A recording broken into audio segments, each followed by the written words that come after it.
जी doctor Chaudhary साहब, आवाज आ रही है? क्या मैं आप सबको दिखाई दे रहा हूँ, सुनाई दे रहा हूँ? मैं ऐसा मान रहा हूँ कि आप मुझे देख पा रहे हो, सुन पा रहे हैं। हम आपको देख रहे हैं, सुन रहे हैं। आपका गुजरात योग बोर्ड की ओर से स्वागत है। आप सबका स्वागत है इस मेरे इस सेशन में। वेलकम। ये मेरे लिए एक सौभाग्य की विषय है कि government of Gujarat state yoga board ने मुझे इस लायक समझा कि मैं आपके कार्यक्रम का एक हिस्सा बनूं। और खास तौर पे हमारे मित्र Sheeshpal ji, the chairman of Gujarat state yoga board, मेरा प्रणाम, आभार। आपने मौका दिया। इस बार तो फिजिकली मैं नहीं आ पाया, लेकिन आगे जब भी बुलाएंगे मैं हाजिर हो जाऊंगा।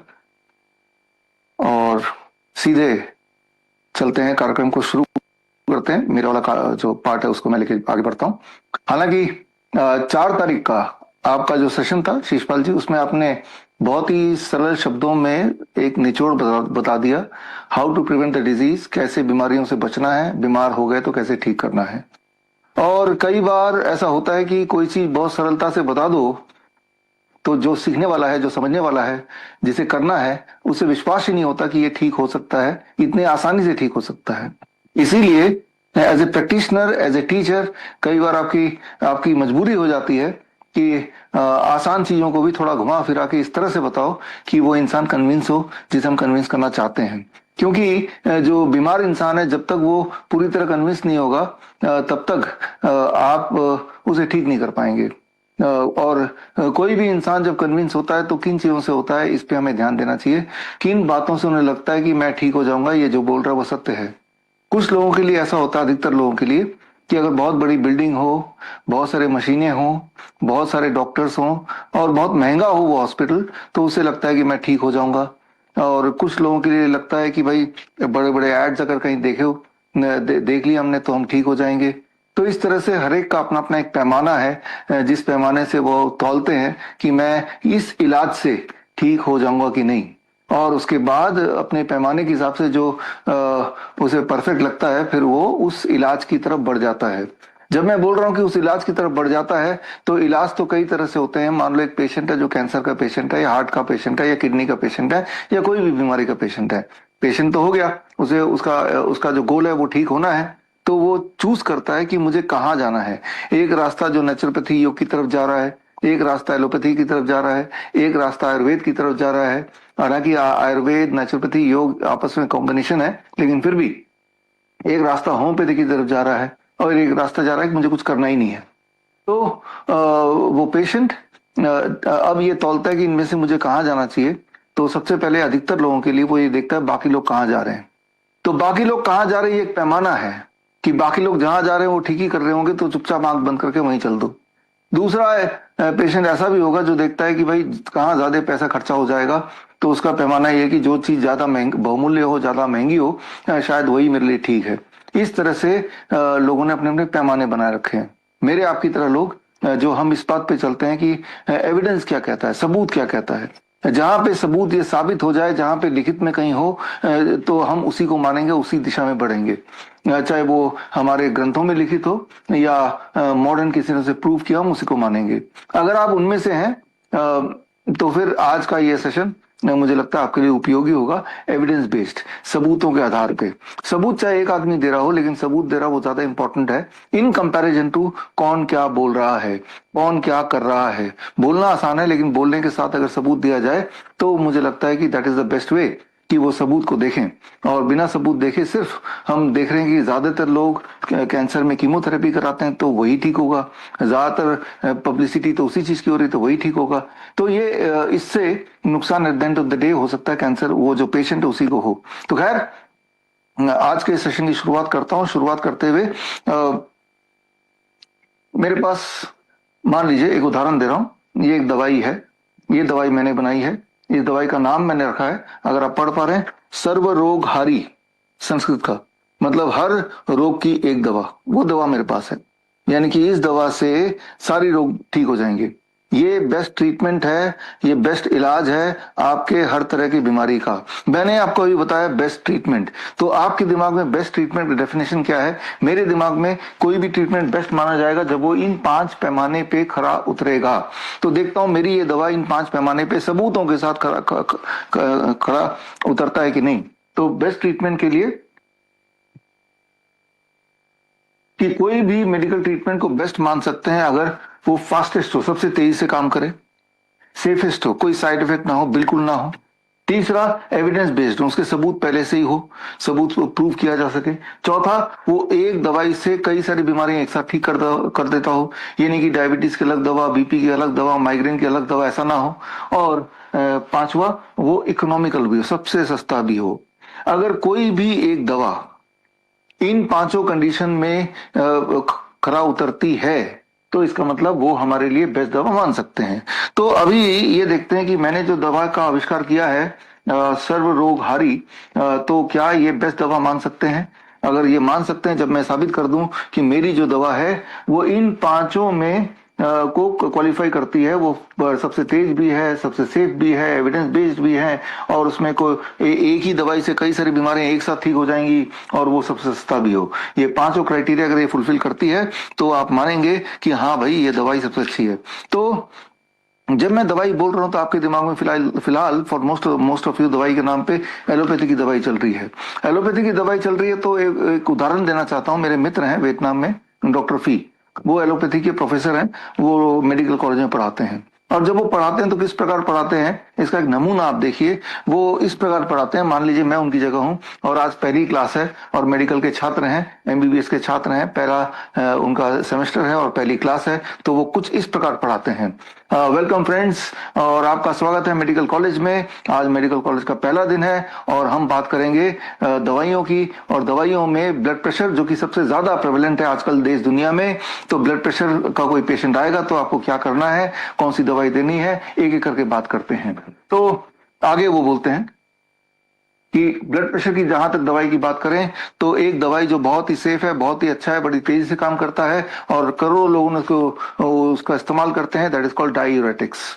लेकिन हाँ, डायरेटिक्स देने से बीपी तो नीचे आ ही जाएगी, लेकिन साथ साथ कई सारे साइड इफेक्ट भी हो जाएंगे। कई बार वो पेशेंट वापस आएंगे और वो बोलेंगे कि आपकी दवाई लेने के बाद इरेक्टाइल डिसफंक्शन हो गया, इंपोर्टेंसी हो गया, एब्नॉर्मल रिदम हो गया, पैल्पिटेशन हो गया, नोजिया, वोमिटिंग, हेडेक हो गया, वीकनेस, लेथार्जी, जॉइंट डिसऑर्डर, ये सारे उसके साइड इफेक्ट है। लेकिन चिंता की कोई बात नहीं है, इन सबकी भी हमारे पास दवाई है।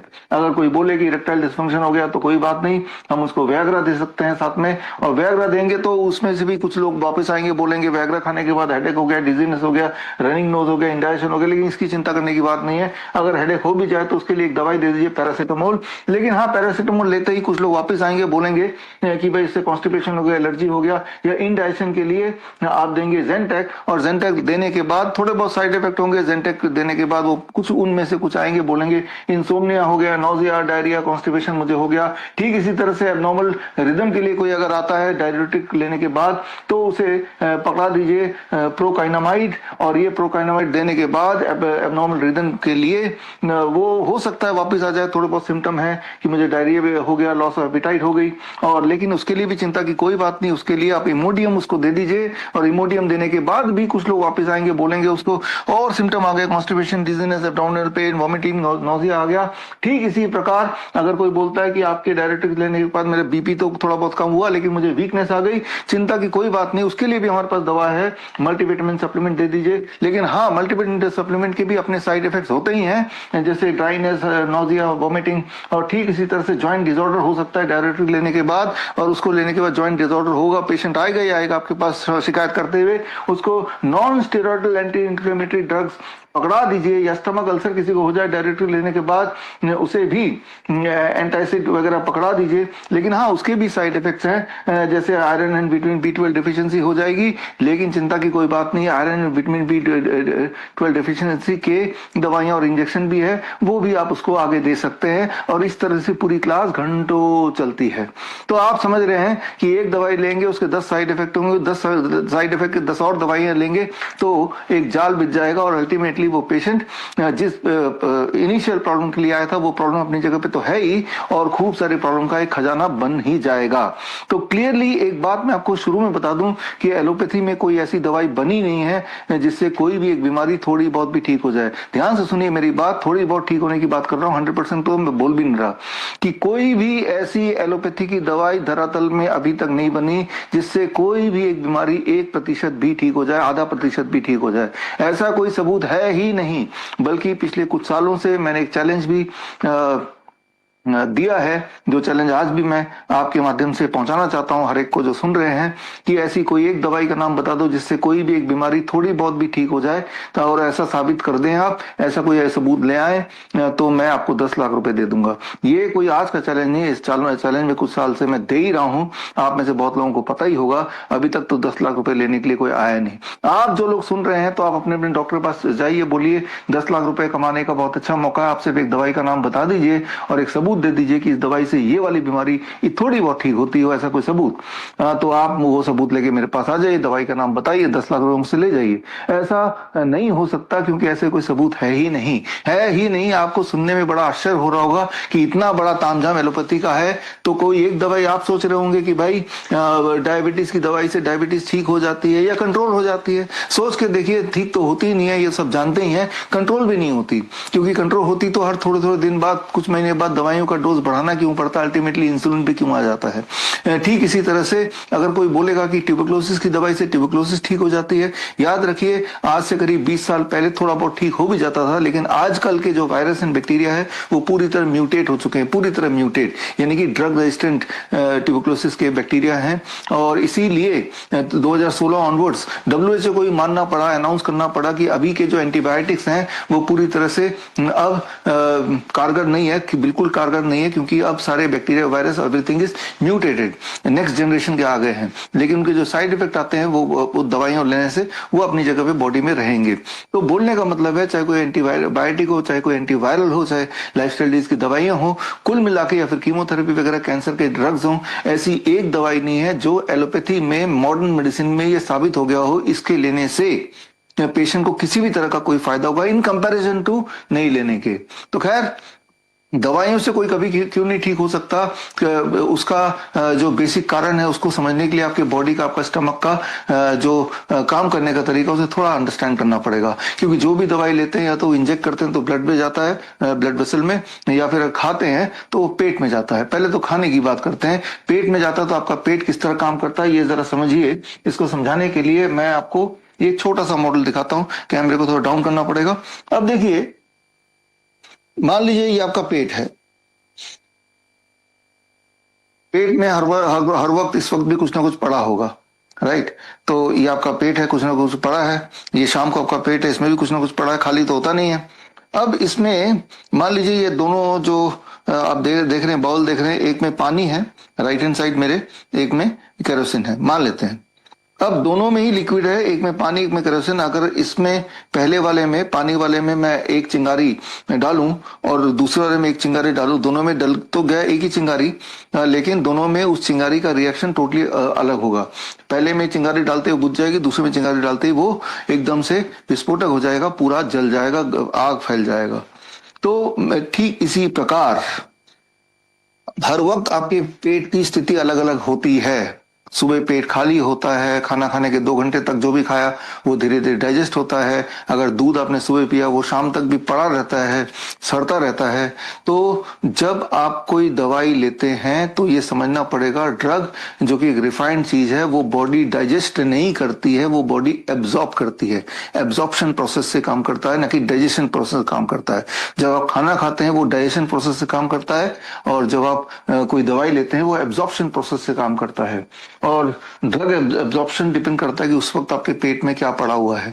फॉर एग्जाम्पल, जब आप खाली पेट अगर बीपी की दवाई लेंगे तो दवाई ज्यादा तेजी से बीपी को नीचे कर देगा, और अगर आप ऐसी स्थिति में दवाई लेंगे जिससे पहले कोई सिट्रस फ्रूट जूस लिया हो जस्ट पहले, तो बीपी और तेजी से नीचे आएगा। एट द सेम टाइम अगर खाना खाने के इमीडिएट बाद बीपी की दवाई लेते हैं तो वो ना के बराबर असर करेगा। तो यानी कि आप समझ के देखिए कि एक ही गोली है, एक ही इंसान ले रहा है उतने ही डोज में, लेकिन अलग अलग परिस्थितियों में वो अलग अलग तरह से काम कर रहा है। अगर बीपी की गोली लेते आप फ्लैट लेट जाएंगे तो वो कम काम करेगा, बीपी की गोली लेके आप खड़े रहेंगे तो ज्यादा तेजी से बीपी घटाएगा। तो समझने वाली बात है कि क्योंकि वो एब्जॉर्प्शन के मेथड से काम कर रहा है तो एक ही डोज एक ही इंसान को अलग अलग परिस्थिति में अलग अलग इफेक्ट देता है। ये सिर्फ बीपी की बात नहीं कर रहा हूँ, हर तरह की एलोपैथी की दवाई की बात कर रहा हूँ। ऐसी दवाई जो रिफाइंड फॉर्मुलेशन से बनती है, जो मॉलिक्यूलर लेवल पे बनती है, जो कि सारी दवाइयां ऐसे ही बनती है, आयुर्वेद की दवाई ऐसे नहीं बनती है।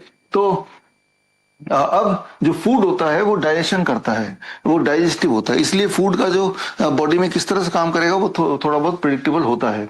और दवाई और फूड के बीच में आता है refined food. Refined food partially body absorb करता है, पार्शली बॉडी डाइजेस्ट करता है, यानी कि रिफाइंड फूड भी एक तरह की दवाई की तरह ही काम करता है। इसीलिए रिफाइंड फूड जो लेते हैं, फास्ट फूड जो लेते हैं, वो भी आपको बॉडी को कई सारे side effect over a period of time देता ही रहता है। तो ये अगर आप समझ जाते हैं तो आपको ये भी समझना पड़ेगा कि जब आप कोई इंग्रेडिएंट, मान लो विटामिन ई, आप किसी फल से निकालते हैं, उसका कैप्सूल बनाते हैं, अब वो खाएंगे तो क्या वो विटामिन ई उसी तरह से बॉडी में काम करेगा जिस तरह से वो काम करता अगर वो सीधा एप्पल ही आपको पेट में डाल लेते? तो आंसर इज नो। इस बात को समझिए कि ये दवाई का जो सारा ताना बना आया है या सप्लीमेंट्स का सारा ताना बना आया है, ये कहाँ से आया, ये समझना जरूरी है अगर आपको न्यूट्रिशन और बॉडी का न्यूट्रिशन कैसे काम करता है ये समझना चाहते हैं। और अगर आप ये चाहते हैं कि एक इंसान को ठीक करना है तो आप फूड एज मेडिसिन कैसे यूज करें, तो अब जो साइंस मैं समझा रहा हूं ये समझना जरूरी है। इसको समझने के लिए हम चलते हैं 1922 का एक बहुत ही फेमस रिसर्च पेपर है जो आपकी आंखों के सामने है, साइंस जर्नल का है। और इसमें ये डिस्कवर किया गया है कि विटामिन ई जो कि ग्रीन लीफी वेजिटेबल में भारी मात्रा में होता है वो आपकी हेल्थ के लिए बेनिफिशियल है, वो आपके हार्ट के लिए बेनिफिशियल है। विटामिन ई जिनकी बॉडी में ज्यादा पाया गया या जो लोग ज्यादा ग्रीन वेजिटेबल्स या ग्रीन लीव्स खाते हैं उनकी हेल्थ ज्यादा अच्छी पाई गई। तो ये कंक्लूजन आया विटामिन ई आपके बॉडी के लिए ज्यादा अच्छा है। अब इसी साइंस को, इसी रिसर्च पेपर को सामने रख के बहुत सारे कमर्शियल लोगों ने, फार्मा कंपनी ने क्या किया कि फलों से या पत्तों से विटामिन ई अलग से निकाल लिया और निकाल के कैप्सूल बना दिया। और कैप्सूल बना, यहाँ से सप्लीमेंट की दुनिया शुरू हुई और बोला कि देखो जी रिसर्च पेपर ये कहता है कि विटामिन ई से हेल्थ अच्छी होती है, हार्ट अच्छी होती है, ये लो विटामिन ई का कैप्सूल। अब वो कैप्सूल खाएंगे तो क्या वही वाला असर होगा? इस पे अगली रिसर्च हुई और वो research new England journal of medicine में 1993 का बड़ा इंपॉर्टेंट रिसर्च है कि विटामिन ई अगर सीधे आप कैप्सूल फॉर्म में, टैबलेट फॉर्म में लेंगे तो वो हार्ट डिजीज को बढ़ाएगा और विटामिन ई अगर फल सब्जी से लेंगे तो हार्ट डिजीज को घटाएगा। तो हमें ये समझना पड़ेगा कि वो विटामिन कहाँ से आ रहा है, वो फल सब्जियों से आ रहा है तो बॉडी में जा रहा है या फिर आप डायरेक्ट कैप्सूल ले रहे हैं तो बॉडी में जा रहा है। ये काफी सारे रिसर्च पेपर है आपकी आंखों के सामने, आप देखेंगे कि vitamin E supplement leads to increased heart disease, journal of American Medical Association 2008 कि भाई सप्लीमेंट्स लेने से जो विटामिन ई का जो बॉडी में एक्शन है वो उल्टा हो जाता है।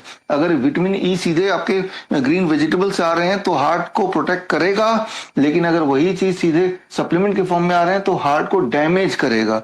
ये छोटा सा जो फर्क है, यही इस फर्क को छुपा के ही ये जो मेडिकल इंडस्ट्री बनी है राइट। जबकि ये journal of American Medical association एक बहुत बड़ा जर्नल है और इस तरह के और भी आप देख रहे हैं। Vitamin E supplement leads to higher cancer episode.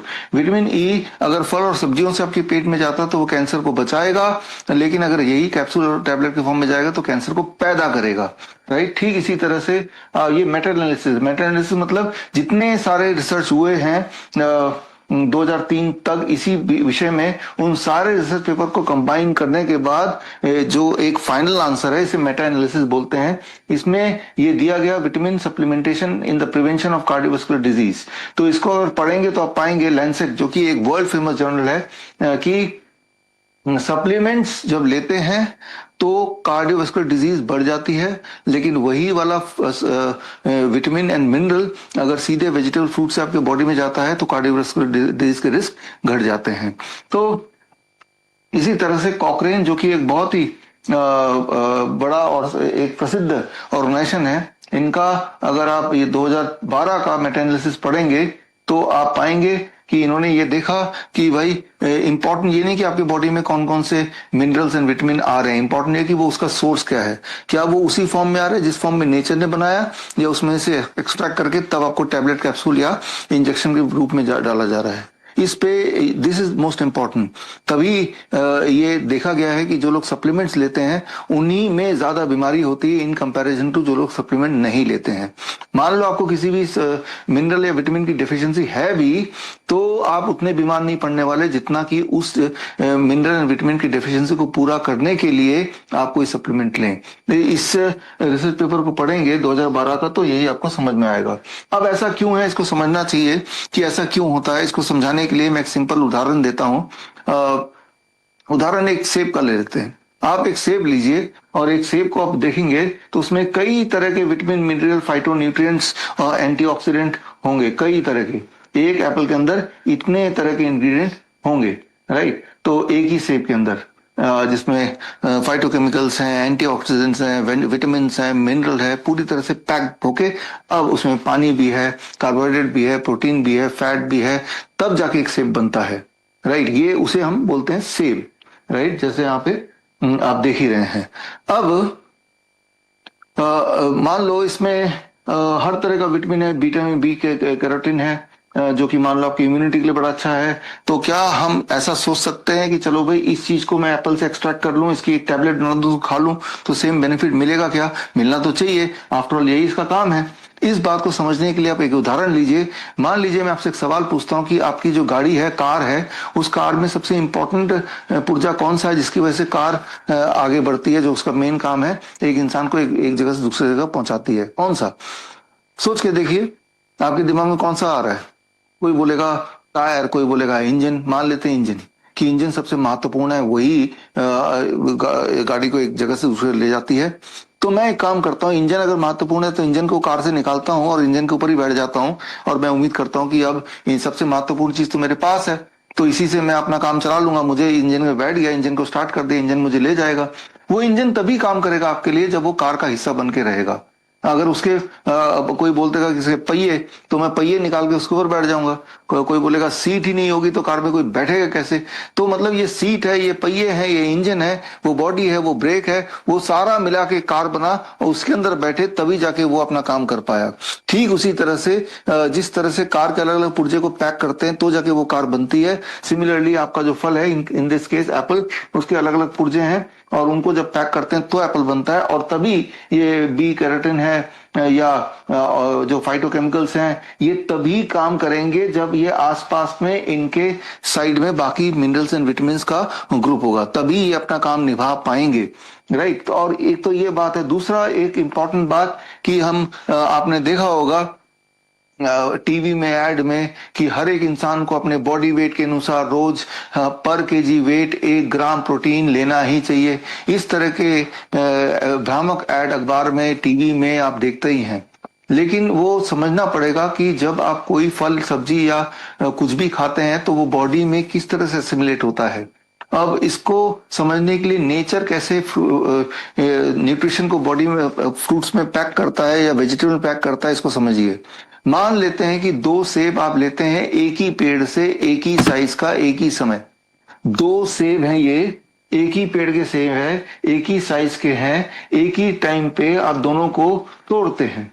अब इन दोनों को आप लैब में भेज देंगे तो आप देखेंगे, आपको ये लगता है ना कि दोनों में एक ही तरह के न्यूट्रिएंट होने चाहिए, जबकि इनके न्यूट्रिएंट जो है, पोटेशियम इसमें के मुकाबले इसमें 10 गुना ज्यादा हो सकता है या 20 गुना ज्यादा हो सकता है। एट द सेम टाइम आप देखेंगे कि इसमें कैल्शियम कम हो सकता है, इसमें कैल्शियम कई गुना, 20 गुना, 30 गुना ज्यादा हो सकता है। At the same time iron इसमें कम हो सकता है, इसमें ज्यादा हो सकता है, या कोई चीज इसमें ज्यादा हो सकती है, इसमें कम हो सकती है।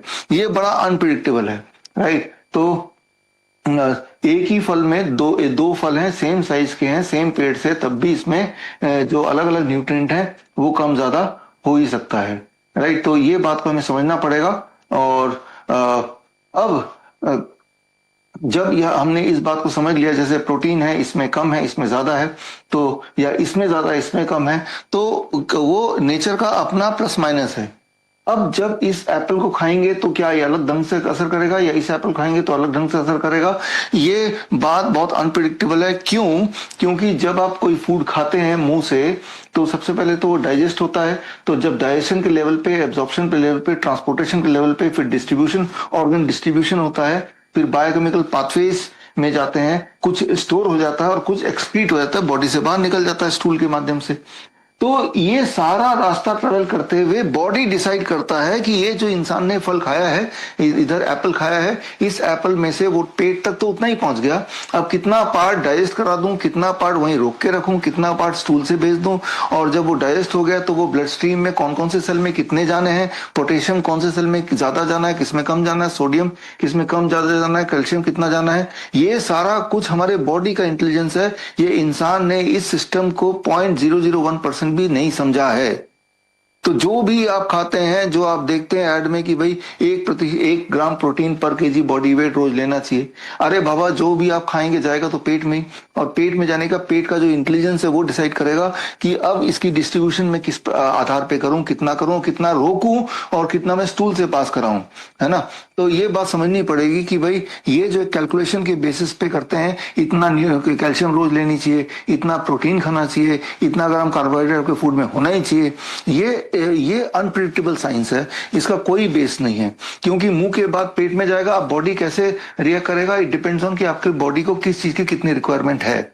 मान लो आप नारियल पानी पीते हैं लेकिन आपका पोटेशियम ऑलरेडी हाई है, जैसे मान लो कोई किडनी पेशेंट है, आप पालक खाते हैं और पालक और टमाटर और नारियल पानी में पोटेशियम हाई ऑलरेडी होता है, लेकिन पोटेशियम कितना भी हाई उस फ्रूट्स में या कोकोनट वाटर में या वेजिटेबल में क्यों ना हो, वो पहले पेट में जाएगा।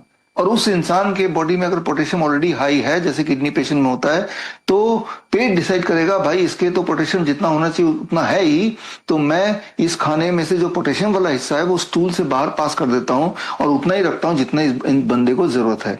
तो वो जो कैलकुलेशन है, वो कैलकुलेशन करना हमारा आपका काम नहीं है, वो बॉडी बखूबी करता है, क्योंकि बॉडी जो भी आप खाना खाते हैं वो डाइजेस्टिव फॉर्म में जाता है, लेकिन जो आप टैबलेट लेंगे वो डाइजेशन को बाईपास करके वो एब्जॉर्प्शन में चला जाएगा, तो बॉडी की जो इंटेलिजेंस है वो इंटेलिजेंस को बाईपास कर रहा है।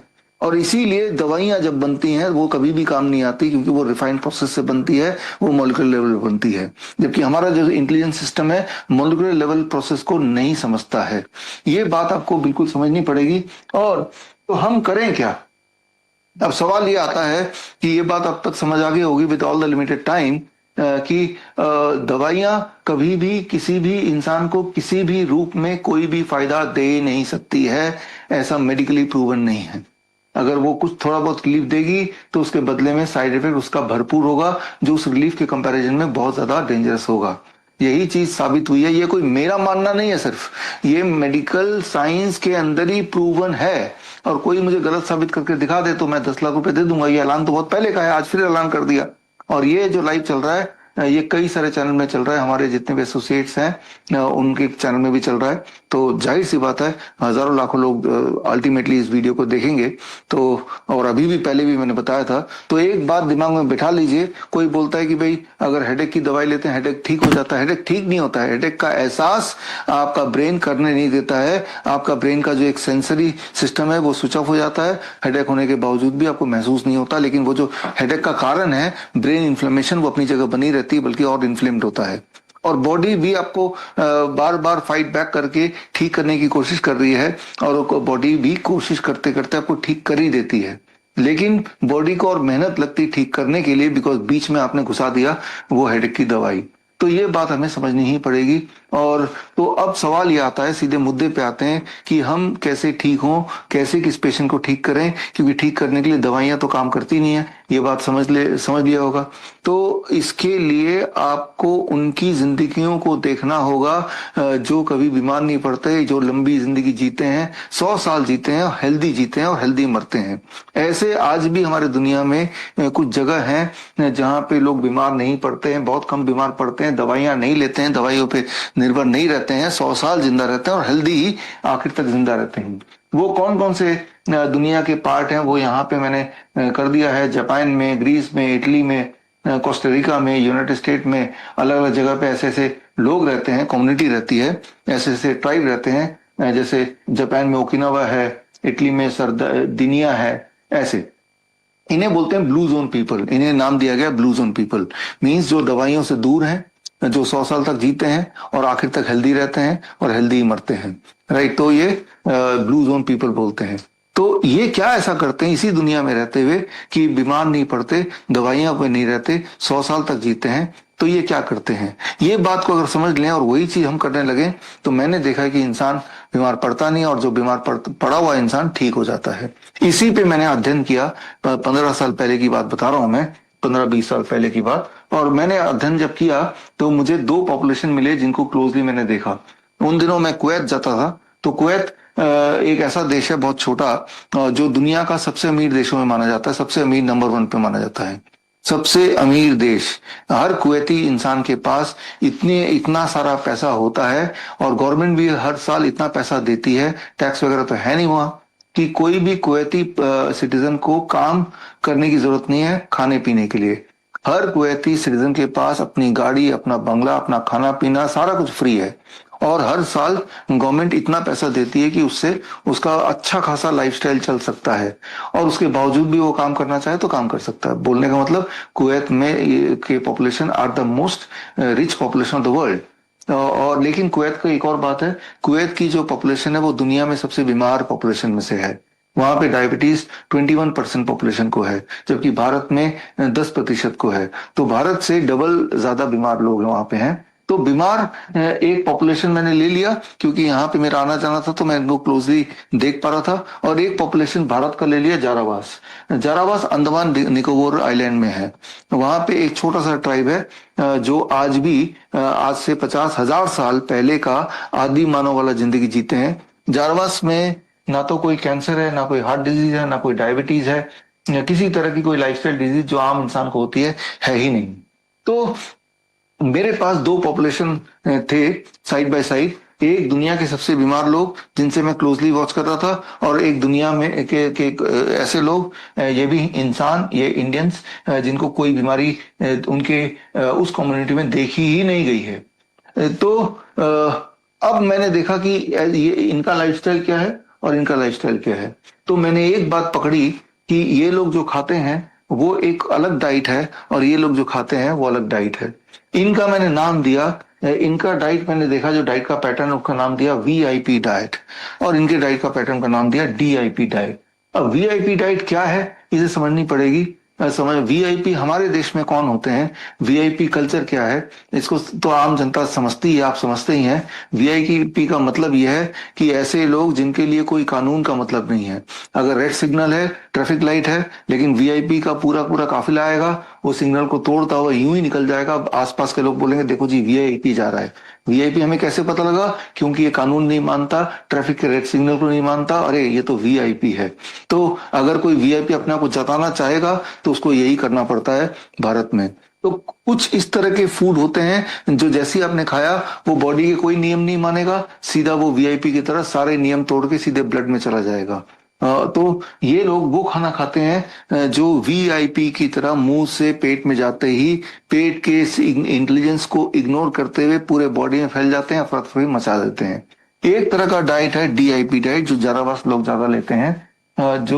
मैं बोलता हूँ डीआईपी मतलब discipline and intelligence people diet. जैसे आप और मैं, हम लोग जब ट्रैफिक में जाते हैं तो एक डिसिप्लिन और इंटेलिजेंट पीपल की तरह बिहेव करते हैं। अगर ट्रैफिक सिग्नल रेड है तो हम रुक जाएंगे, ट्रैफिक सिग्नल ग्रीन है तो बड़ा ही सोच समझ के सबकी सेफ्टी देखते हुए धीरे धीरे केयरफुली जाएंगे। तो हम क्या हुए? Discipline and intelligent people, right. तो कुछ तरह के फूड ऐसे होते हैं जब हम खाते हैं, जैसे फ्रूट्स हैं, जैसे रॉ वेजिटेबल्स हैं, जैसे नट्स हैं, जैसे सीड्स हैं, कोकोनट वाटर है, राइट। तो जब हम खाते हैं तो वो डिसिप्लिन एंड इंटेलिजेंट पीपल की तरह बिहेव करता है। वो पेट तक जाता है, पेट में जाने के बाद वो ब्लड स्ट्रीम में घुलने से पहले ये देखता है कि ब्लड का शुगर ज्यादा है, तो उस खाने में जो शुगर है वो पेट में रुक जाएगा। अगर ब्लड में पोटेशियम ज्यादा है तो वो खाने का पोटेशियम वाला हिस्सा स्टूल से बाहर निकल जाएगा।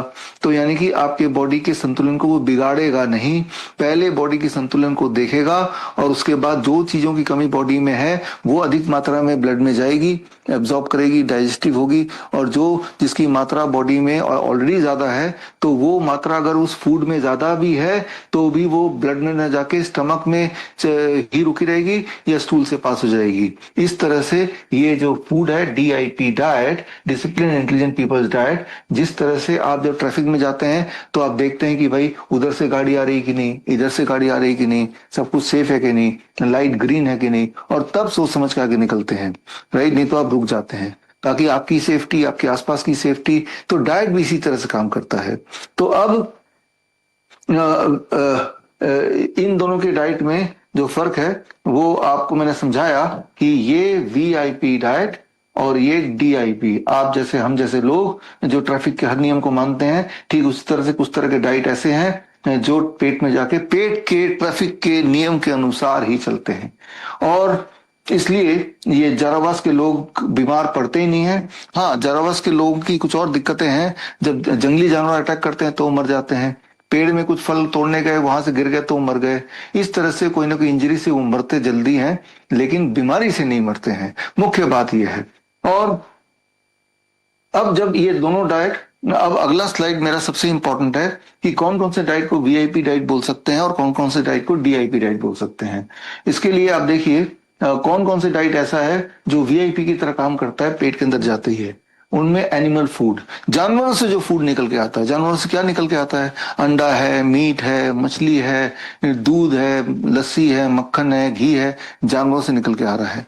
ये पेट में जाते ही पेट के नियम को इग्नोर करके ये आगे फैल सकते हैं। इंडस्ट्रियल फूड है, जो चीज फैक्ट्री से निकल के आती है, refined and packed food. Nutrition supplements या जो ड्रग्स, दवाइयां वगैरह लेते हैं, तो ये VIP की तरह काम करते हैं। और DIP की तरह काम कौन करता है? फ्रूट्स हैं, फॉर एग्जाम्पल आम है।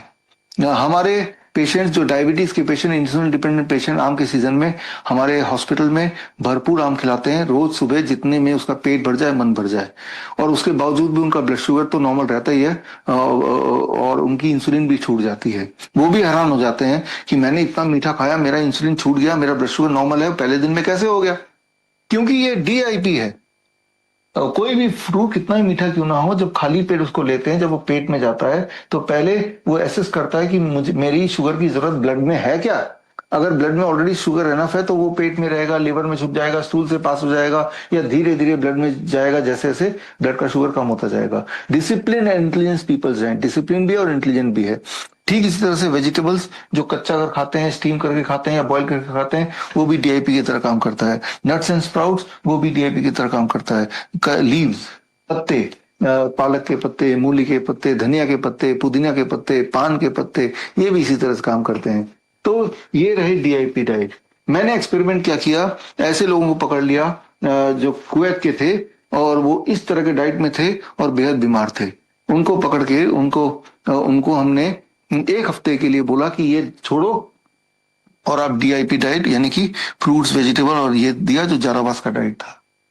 मैं हैरान हुआ ये देख के कि जैसे वो लेना शुरू हुए, उनका शुगर तीसरे दिन तक कंट्रोल में आ गया, दवाएं छूट गई। तीसरे दिन तक 72 आवर्स तक BP भी कंट्रोल में आने लगा, और 7वें दिन तक उनका वेट 2-3 kg घट गया, जो ज्यादातर लोग वहां के मोटे हैं। और 15वें दिन तक उनका ज्वाइंट पेन गायब होने लगा जब इसी को एक्सटेंड किया। इस तरह से मैंने देखा कि सबसे बीमार लोग जो हैं कुवैती पॉपुलेशन, जब उनको जारावास वाली डाइट पे मैंने रखा तो उनका बीमारी एक एक करके गायब होती रही बड़ी तेजी से। तो उसको देखते हुए, उसको स्टडी करते हुए, सारे डेटा इकट्ठे करके तब मैंने आविष्कार किया what we know as DIP diet. अभी 15 साल हो गए DIP डाइट मेरे बनाए, डेवलप किए, और 15 साल से देश दुनिया में लाखों करोड़ों लोग, हो सकता है आप में से भी कुछ लोग, DIP डाइट फॉलो करते हैं। और DIP डाइट करते ही वही मैजिक दिखा जो मैजिक पहली बार मुझे दिखा। लोगों की BP, लोगों की शुगर, लोगों के एंजाइना पेन, लोगों का ज्वाइंट पेन, लोगों का मोटापा, ये सारी की सारी बीमारियां बड़ी तेजी से एक टाइमलाइन के अंदर ही ठीक होती चली जाती है। तो इस साइंस को समझने के लिए DIP डाइट क्या है, मैं वो आप समझिए। DIP डाइट ये है कि 12 बजे तक सिर्फ फलों पे रहना है। कितना फल खाना है? कोई भी 3-4 फल ले लीजिए, जो आपको मिल जाए, जो सीजनल हो, जो चाहे वो खट्टा हो, मीठा हो, आपकी चॉइस है। और कितना खाना है? आपका बॉडी वेट इंटू 10। मेरा बॉडी वेट तो 70 kg का है, 70 kg इंटू 10 700 ग्राम। 700 और ग्राम कर दिया, तो मुझे 12 बजे तक 700 ग्राम कम से कम फल खाना ही है, और यही मेरा ब्रेकफास्ट है। यानी कि रोटी सब्जी दाल चावल ब्रेड ऑमलेट टोस्ट वगैरह कुछ नहीं। मैं भूखे नहीं रहने बोल रहा हूँ, मैं खूब खाने बोल रहा हूँ, लेकिन मैं बोल रहा हूँ फल खाओ, और यही आपका ब्रेकफास्ट है। 700 ग्राम से पेट नहीं भरा तो 800 ग्राम खा लो, 1 किलो खा लो, 1.5 किलो खा लो। अधिक खाने में कोई लिमिटेशन नहीं है, लेकिन इतना जरूर खाना है। ये बन गया आपका ब्रेकफास्ट। और स्टेप 2, लंच और डिनर। लंच में 2 प्लेट होंगे, प्लेट 2 एंड प्लेट 1। प्लेट 2 जो है ना, ये आपका स्टैंडर्ड डाइट है। रोटी सब्जी दाल चावल जो आप खाते रहे हैं वही आपको खाना है। यानी कि मैं आपकी डाइट को कम नहीं कर रहा हूं, मैं तो सिर्फ इतना बोल रहा हूँ, प्लेट 2 को छूने से पहले, खाना शुरू करने से पहले प्लेट 1 लेना जरूरी है। प्लेट 1 में 4 तरह की कच्ची सब्जी, टमाटर खीरा मूली गाजर ककड़ी मटर सलाद पत्ता लाल पीली हरी शिमला मिर्च प्याज वगैरह, जो भी आपको 3-4 तरह की सब्जियां जो आपको लगता है कि आप कच्चा खा सकते हैं या फिर स्टीम करके खा सकते हैं, जैसे मटर है, जैसे ब्रोकली है, या गोभी है, या भिंडी है, तो आप ऐसे कच्ची या स्टीम की सब्जी का कॉम्बिनेशन लीजिए। कितना लेना है ये बड़ा इंपॉर्टेंट है, कि यहीं पे ये दवाई का रोल प्ले करेगा। जब मैं बोलता हूं दवाई या मेडिसिन, तो मेडिसिन का मतलब ये कैप्सूल है, टॉनिक है, टैबलेट है, ऐसा मत मानिए। डिक्शनरी में मेडिसिन का मतलब ये है कि कोई भी ऐसा साइंस जो इंसान की बीमारी को प्रिवेंट करने में, कंट्रोल करने में या क्योर करने में मदद करे, वही मेडिसिन। तो यहाँ पे फूड एज मेडिसिन इतना सारा अगर खाएंगे, बॉडी वेट इंटू 5, मेरा बॉडी वेट तो 70 केजी है, into 5 that become 350, make it gram. अगर मैं 350 300 ग्राम सलाद पहले खा लेता हूं, चाहे रॉ या स्टीम्ड या मिला जुला के, ये मेरी दवाई है। अब मैं खाऊंगा रोटी सब्जी दाल चावल, तो ये हो गया लंच। और डिनर भी यही है, डिनर भी यही है। तो यानी कि मैंने आपके खाने को कम नहीं किया, मैंने सिर्फ इतना किया कि उससे पहले 1 प्लेट जोड़ दिया। ये प्लेट जोड़ते ही इंटरेस्टिंगली आपका 2-3 दिन में भूख बढ़ जाएगी, एपिटाइट बढ़ेगा, मेटाबॉलिज्म रेट बढ़ेगा। इसीलिए ये प्लेट जोड़ने के बावजूद भी आपको ये वाला प्लेट खाने में कोई तकलीफ नहीं होगी। पहले अगर 4 रोटियां खाते थे तो अब भी 4 रोटियां खा पाएंगे, इंस्पायर्ड ऑफ द फैक्ट कि पहले आप 300-350 ग्राम सलाद खा चुके हैं। आपका मेटाबॉलिज्म रेट बढ़ाएगा, आपका एपिटाइट बढ़ाएगा, आपकी भूख बढ़ाएगा, आपकी स्ट्रेंथ बढ़ाएगा, आपकी वीकनेस घटाएगा, इसीलिए आप ज्यादा खा पाएंगे। ज्यादा खा पाना ये निशानी है कि आप हेल्दी होते जा रहे हैं। जब खाने की इच्छा ना करे, निशानी है आप बीमार पड़ते चले जा रहे हैं। एक आखिरी बात डीआईपी डाइट का, स्टेप 3, कुछ चीजों को छोड़ना है। जो भी चीज पैक्ड फॉर्म में छोड़ दीजिए, जो भी चीज रिफाइंड फॉर्म में छोड़ दीजिए, डेयरी एनिमल फूड छोड़ दीजिए, न्यूट्रिशन सप्लीमेंट छोड़ दीजिए, कोई ड्रिंकिंग कॉफी, ये सब चीज मिनिमाइज कीजिए। और 8 बजे से पहले पहले खा लीजिए, बल्कि सनसेट से पहले खा लीजिए। सबसे महत्वपूर्ण बात, डोंट ईट आफ्टर सनसेट। ये एक रूल एक तरफ और दुनिया की सारे नियम एक तरफ। हमारे जितने भी हॉस्पिटल्स हैं और हमारे सारे पेशेंट्स उनको बोलते हैं कि सबसे पहले तो एक बदलाव करके 1 हफ्ते बाद आओ। हॉस्पिटल में तो हमारे 6 बजे के बाद किचन बंद ही कर देते हैं। 6 बजे डिनर सर्व कर दिया, खा लो इसको। और हमने देखा जैसे हम ये करते हैं तो वो पेशेंट ठीक होने लगता है बड़ी तेजी से, उसे यकीन ही नहीं होता कि इतनी तेजी से कोई ठीक हो सकता है। तो ये चीज अगर आप मानते हैं, आप करके देखा हो तो ही आपको पता है। तो ये नहीं करना है, लेट नाइट नहीं खाना है, और ये कर सकते हैं। जैसे हर तरह का नट्स आप ले सकते हैं मुट्ठी भर, हर तरह का ड्राई फ्रूट ले सकते हैं, बादाम है, काजू है, किशमिश है, अखरोट है, या ड्राई फ्रूट जैसे मान लो खजूर है, मुट्ठी भर लीजिए। फ्रूट्स 12 बजे के बाद भी खाया जा सकता है।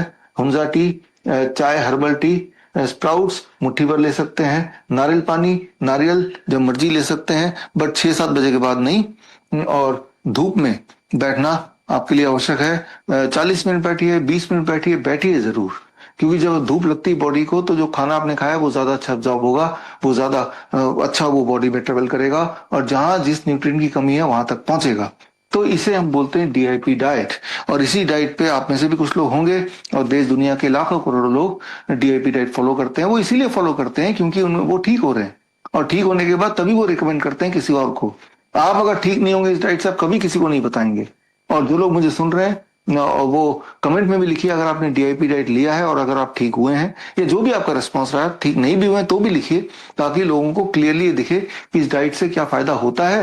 अब आगे चलते हैं। ये जो मैंने डाइट बनाया था 15 साल पहले, इस डाइट को जब हमने अपने पेशेंट्स को देना शुरू किया, और हमारा 15 साल से डीआईपी डाइट पे हमारा कैंप होता है अलग अलग देशों में, सिंगापुर में, मलेशिया में, वियतनाम में, यूएई में, कुवैत में, तो और भारत में। तो हमने देखा कि जब कैंप में पार्टिसिपेंट आते हैं तो 3 दिन के कैंप में तो तीसरे दिन तक ही डायबिटीज हो, बीपी हो, कोलेस्ट्रॉल हो, इंटेस्टाइनल डिसऑर्डर हो, कॉन्स्टिपेशन, ये ठीक होने लगता है। और घर जाके यही वाली डाइट जो मैंने आपको बताया वो 1 महीने तक जब फॉलो करते हैं तो उनका वेट, बॉडी वेट जो मोटे लोगों का 10% गिर जाता है। एंजाइना, हार्ट डिजीज वो ठीक होने लगता है, वो गायब हो जाता है। 2 महीने के अंदर थायराइड की बीमारी की जो दवाई है वो छूट जाती है, छोड़ना मजबूरी हो जाता है, नहीं तो हाइपोथायराइड में कन्वर्ट हो जाता है। और 3 महीने के अंदर कैटरैक्ट है, ग्लूकोमा है, मायोपिया है, हाइपरमेट्रोपिया है, चश्मा वगैरह छूट जाते हैं, आंखों की रोशनी सही हो जाती है, ये हमने देखा। और 6 महीने के अंदर कैंसर, अस्थमा, आर्थराइटिस ये सब पूरी तरह गायब हो जाता है। इसी तरह से हम ये टाइमलाइन हम लगातार देखते आ रहे हैं।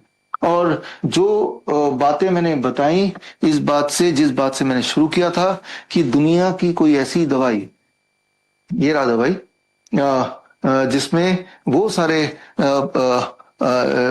फैक्टर्स हों, क्राइटेरिया हो कि फास्टेस्ट, सेफेस्ट, एविडेंस बेस्ड, जो एक ही दवाई से हर तरह की बीमारी को टारगेट करे और इकोनॉमिकल भी हो। तो मेरे ख्याल से जो डीआईपी डाइट है उसके इर्द गिर्द है। वो टैबलेट के फॉर्म में तो नहीं है, वो इस डब्बे के फॉर्म में तो नहीं है, वो फूड के फॉर्म में है, राइट। और रहा सवाल एविडेंस बेस्ड, डीआईपी डाइट पे देश विदेश में अलग अलग सरकारों ने इस पे, यूनिवर्सिटीज ने डीआईपी डाइट पे कई सारे एविडेंस बेस्ड ट्रायल किए हैं। सबसे पहला ट्रायल तो भारत में आयुष मिनिस्ट्री ने किया था, 2 साल का ट्रायल था। ये ट्रायल का कॉपी है कि डीआईपी डाइट बोन डिजीज में इफेक्टिव है कि नहीं, और उन्होंने पाया बहुत इफेक्टिव है। और थायराइड में भी इफेक्टिव है, डायबिटीज टाइप 1 में भी इफेक्टिव है। नेपाल में इस पे रैंडमाइज कंट्रोल ट्रायल हुआ और उन्होंने देखा डायबिटीज, बीपी, मोटापे में 7 दिन के अंदर इफेक्टिव है। ये नेपाल की हेल्थ मिनिस्ट्री का लेटर है मेरे पास। और मलेशिया में भी इस पे ट्रायल हुआ, लेकिन किडनी पेशेंट में ट्रायल हुआ 25 दिनों का, और उन्होंने पाया कि किडनी पेशेंट 25 दिन तक अगर डीआईपी डाइट पे रहे तो उनकी किडनी फंक्शनिंग बढ़ जाती है, उनके सिम्टम घट जाते हैं। ये उनकी चिट्ठी है। ठीक इसी तरह से हार्ट पे भी केस स्टडी छपा इसी कार्डियोलॉजी में, जिसमें देखा गया कि हार्ट का जो जेनेटिक डिफेक्ट है उसमें भी फायदा मिलता है, ठीक होता है। तो इस तरह से डीआईपी डाइट पे देश विदेश में खूब सारे ट्रायल रिसर्च पेपर हुए, यानी कि ये एविडेंस बेस्ड है। एविडेंस 2 प्रकार के होते हैं, एक आपने लिया, आप ठीक हो गए, तो वो एक सबूत है। ऐसे सबूत तो लाखों करोड़ों में है। आप अगर सोशल मीडिया में जाके डीआईपी डाइट टाइप करेंगे, हजारों की संख्या में लोगों के वीडियोस आ जाएंगे जहां पे वो बता रहे हैं कि हमने डीआईपी डाइट लेना शुरू किया और हमारी बीमारी ठीक होने लगी या ठीक हो गई, दवाइयां छूट गई, अब मैं हेल्दी हूँ, किसी दवाई पे नहीं हूँ। तो वो एक तरह का एविडेंस है, और एक तरह का साइंटिफिक लिटरेचर में जो एविडेंस है वो एविडेंस मैंने आपको दिखाए। तो मतलब ये है कि अब मैं आप पे छोड़ता हूं कि अगर मैं बोलूं कि एक ऐसी दवाई बन जाए जो दवाई से फास्टेस्ट, सेफेस्ट, एविडेंस बेस्ड तरीके से कई सारी बीमारी एक साथ ठीक करने वाला, और जो महंगा भी ना हो, तो वो क्या होगा? वो, हाँ, टैबलेट के फॉर्म में ना सही, लेकिन वो फूड के फॉर्म में अगर है तो मेरे हिसाब से वो डीआईपी डाइट वो काम लगभग कर ही रहा है।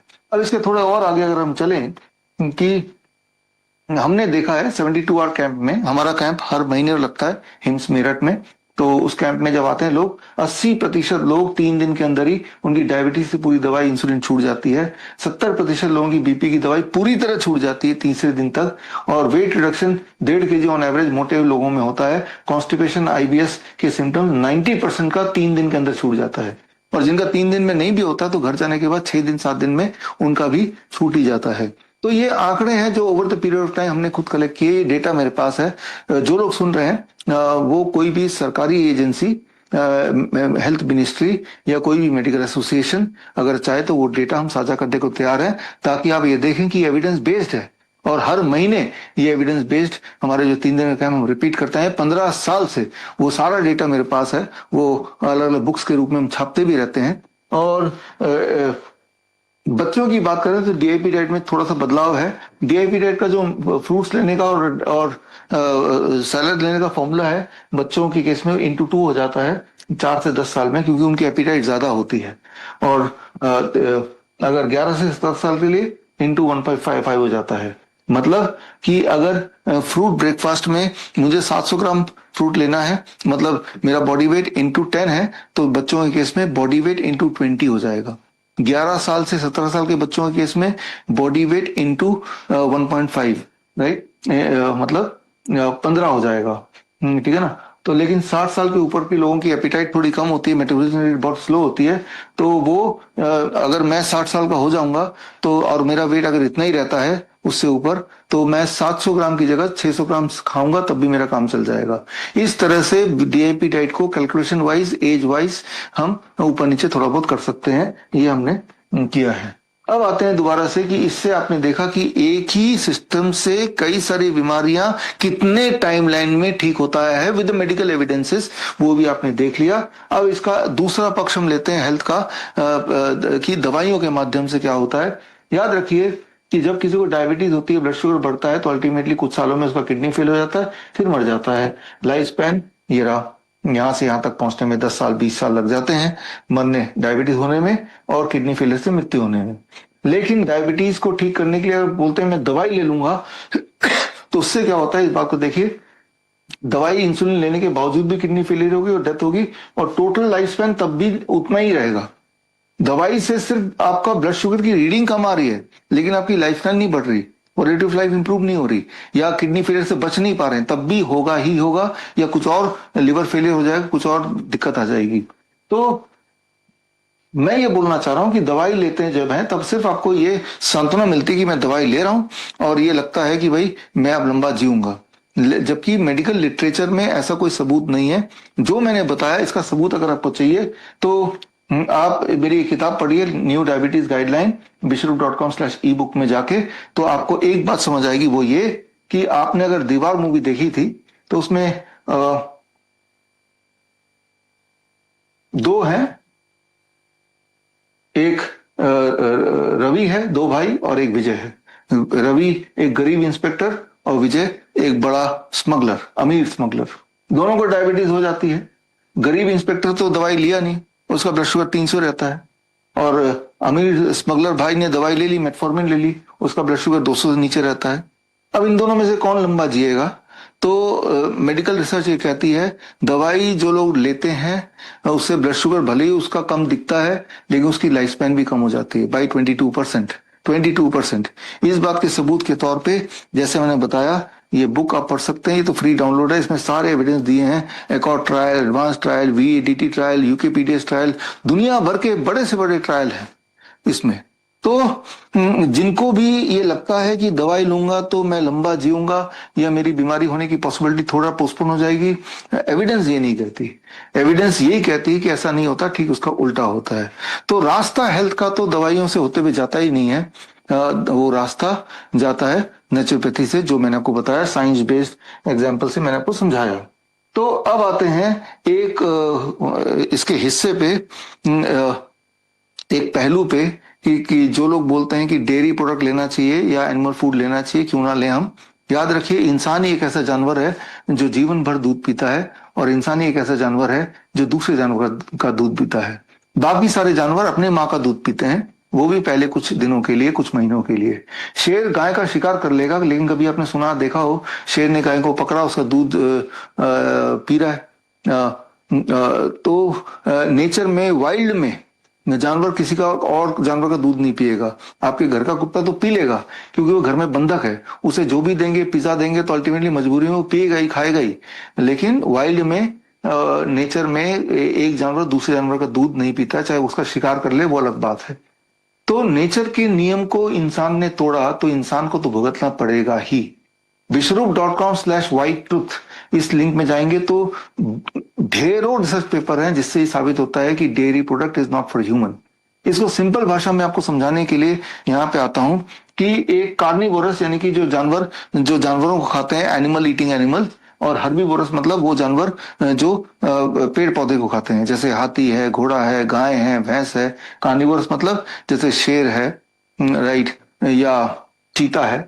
अब इन दोनों में फर्क क्या है कि जो कार्निवोरस एनिमल होते हैं, यानी कि शेर, उसकी दांत हमेशा पॉइंटेड होते हैं। हर्बीवोरस एनिमल यानी कि गाय, उसके दांत फ्लैट होंगे। और ठीक इसी तरह से लेंथ ऑफ इंटेस्टाइन, हमारा जो इंटेस्टाइन है उसकी लेंथ बॉडी के लेंथ से 3 गुना ज्यादा होती है। और हर्बीवोरस यानी कि हम भी हर्बीवोरस अगर हैं तो 10 टाइम बॉडी की लेंथ होती है। और जैसे गाय का जो बॉडी का साइज है उससे उसका इंटेस्टाइन 10 गुना बड़ा है। और नेल्स, जो कार्निवोरस यानी कि शेर या इस तरह का और जानवर, उसके नेल्स शार्प होते हैं, पॉइंटेड होते हैं, जबकि हर्बीवोरस यानी कि गाय, भैंस, गधा, घोड़ा, उनके नेल्स या हाथी नेल्स फ्लैट होते हैं। सिमिलरली माउथ की ओपनिंग जो है वो लार्ज होता है। शेर की माउथ की ओपनिंग और गाय की माउथ की ओपनिंग अगर देखेंगे, इसे मैं बोलता हूँ मिरर टेस्ट।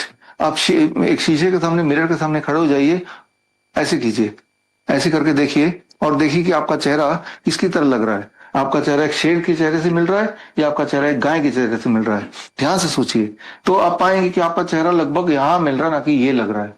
तो कुदरत ने जो हमें डिजाइन किया है वो एक हर्बीवोरस एनिमल की तरह, हम भी एनिमल है की तरह डिजाइन किया है। तो हमारा जो खाना पीना है वो हर्बीवोरस की तरफ है, ना कि कार्निवोरस की तरफ। यहां तक कि जो कार्निवोरस एनिमल है, जो जानवर खा के जिंदा रहते हैं, जब वो बीमार पड़ते हैं तो वो भी शिकार करना छोड़ देते हैं, वो भी पत्ते खाने लगते हैं। अलग अलग जानवरों के आपने रिपोर्ट देखे ही हैं, आपके घर में पालतू कुत्ता बिल्ली अगर है तो देखा ही है, जब वो बीमार पड़ते हैं तो वो क्या करते हैं, वो खाना पीना छोड़ के जाते हैं ग्राउंड में, घास खाने लगते हैं, पत्ते खाने लगते हैं। और चाहे वो कुत्ता हो, चाहे वो बिल्ली हो, जंगल में भी ये देखा गया है कि शेर भी अगर है तो जब वो बीमार पड़ता है वो तो पत्तों को चबाना शुरू कर देता है। जब वो ठीक हो जाता है तो ही वो फिर शिकार करता है। बोलने का मतलब बड़ा साफ है। बोलने का मतलब ये कि कुदरत ने पत्तों के रूप में, पेड़ पौधों के रूप में दवाई पूरे दुनिया में दे रखा है। इसीलिए हमारा अर्थ का मैक्सिमम हिस्सा अगर ऊपर देखेंगे तो ग्रीन दिखेगा, वो ही सारे मेडिसिन है। और उसको छोड़ के हम सोचते हैं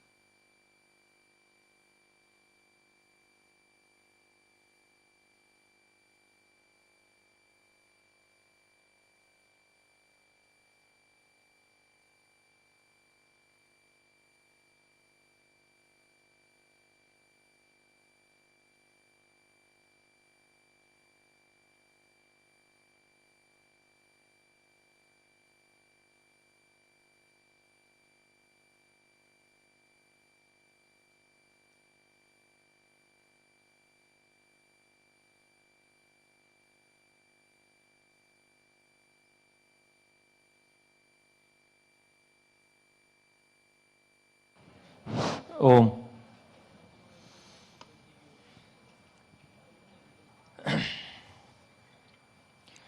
ફરી પાછા કદાચ જોઈન્ટ થશે તો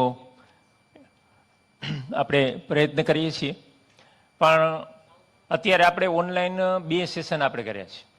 ખૂબ જ સારા સેશનનું આપણે ગોઠવણ કરી છે, પણ તમારી દ્રષ્ટિએ અત્યારે જે આ સેશન ચાલુ હતું તેને 100માંથી આપણે કેટલા માર્ક આપી શકીએ? કોઈ કહી શકે? 100 અપ? 100 આપીએ. બહુ સરસ છે. તો આપણે પછી એવું પણ પૂછશું કે આમાં શું શું પૂછ્યું છે, એ પણ પૂછશું. શું વાત કરી છે એ પણ આપણે લેશું. એટલે થોડુંક સિંહાવલોકન થાય ને એવું પણ કરીશું. પણ ખૂબ જ સારા વક્તાઓ આપણને મળ્યા. એ પહેલાં અઢિયા સાહેબે પણ ખરી આપણને વાત કરી. આપણે પંચમહાભૂતમાંથી બનેલું આપણું શરીર છે એની પણ ખૂબ જ સુંદર વાત કરી. અત્યારે આપણે જોઈન્ટ થાય એનો થોડી વાર પ્રયત્ન કરીએ છીએ. મોસ્ટ ઓફ આપણો ટાઈમ તો થઈ જ ગયો છે, પરંતુ તેમ છતાંય કન્ક્લુઝનમાં BRC સાહેબને કંઈ કહેવું હોય